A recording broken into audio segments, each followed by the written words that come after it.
All right, you're probably wondering what supplemental tax is and also property taxes are when buying a home. And today in this video, we're actually going to be covering that here today.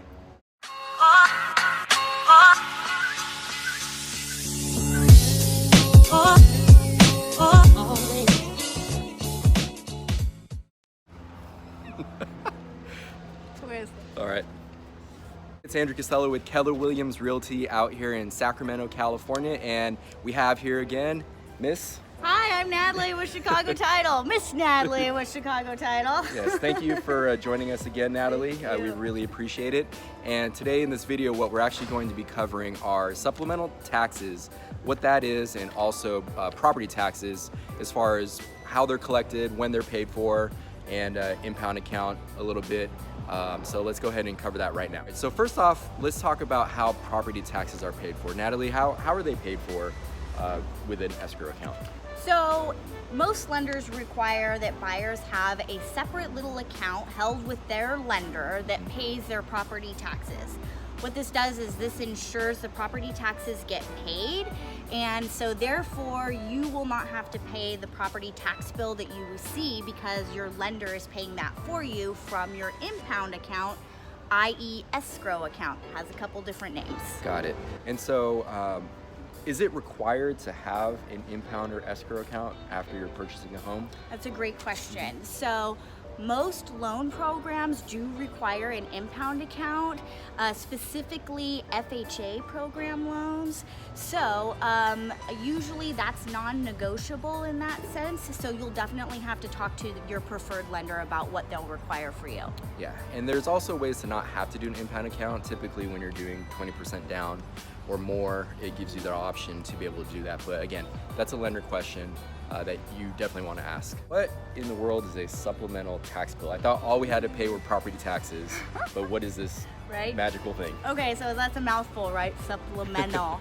And a lot of times poor buyers, they're not aware that this bill comes later. So they're told, don't worry, your property taxes are going to be paid by your impound account. But what they're not always told is that there's this additional funky bill that comes after you purchase property called the supplemental tax bill. And what it's doing is it's supplementing the difference between the previous assessed tax bill and the current assessed tax bill.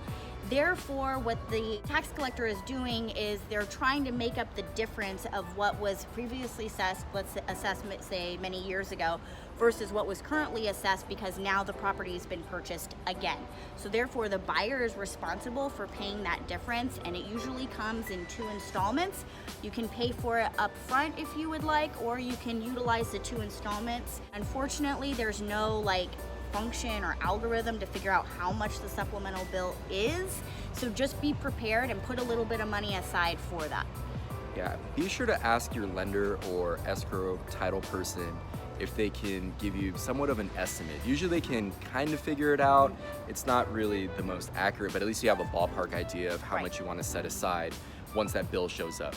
Now, one thing I also like to let clients know is that when bills show up, don't just go pay them.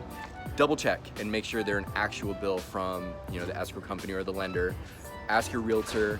They should know what those are, and just verify before you send them any money. You can also usually check on your county's website. Correct. If there is, I know here in Sacramento County, you can check the website to see how much your supplemental tax bill is. Absolutely. And so you could just pay it online. That way you know it's going directly to who it's supposed to get paid to. Yes, good. That is so great because especially with real estate, fraud is on the rise, right? Talk about wire fraud. People tend to watch for individuals who are in the middle of a real estate transaction, and they utilize that to their advantage and try to kind of hone in and play this pretend sort of entity that is requiring money. So great point. Absolutely. Sure. When are property taxes typically due? Okay, so this is where I need the paper. Here in this illustration, we'll go over when the property taxes are due and also when your first payment occurs. And I'll actually include this document in a link down below, so make sure you check that out. It's a free download for you. So if you look at this document on the right side, when you close escrow, so you purchase the home in January, your first payment will be due in March. And if you close in February, your first payment will due in April, and so on. So typically you skip a month. So whatever month you close in, just say add 2 months from there, that's when your first payment's due. Yeah, something like that. I would say that that's pretty accurate. Yeah, and then the same thing. So the situation with your taxes is it's 2 installments. So a lot of times when you purchase property, the seller has already paid for the first installment or the second installment. So you might have to pay a prorated tax bill amount, and that will show on your closing statement for you. And then the next installment will be paid if you have an escrow account by your lender through that escrow/impound account. Got it. Awesome. So with that impound account, if you look back, or if you're looking at the chart again, they do collect the property taxes up front, and it depends how much they're collecting depends on when you're closing. So if you look in January, they're going to collect 6 months worth of property taxes up front. So that again would be one of the closing costs. If you're looking at buying a house in September, October, they're either going to collect an estimate of about 8 months or 9 months if you look at that chart right over there. So that just kind of gives you an idea of what to look for and what to set aside on there. There you are, property taxes and supplemental tax. If you have questions on that, feel free to reach out to me or ask your realtor or lender. We'd be more than happy to sit down with you guys and answer more questions on this stuff. But thanks again so much today for watching our video. Really appreciate it. Please make sure you like and subscribe to my channel for more real estate related information. I do new videos every single week and love to help you guys out. So have an awesome day. Thank you. Bye.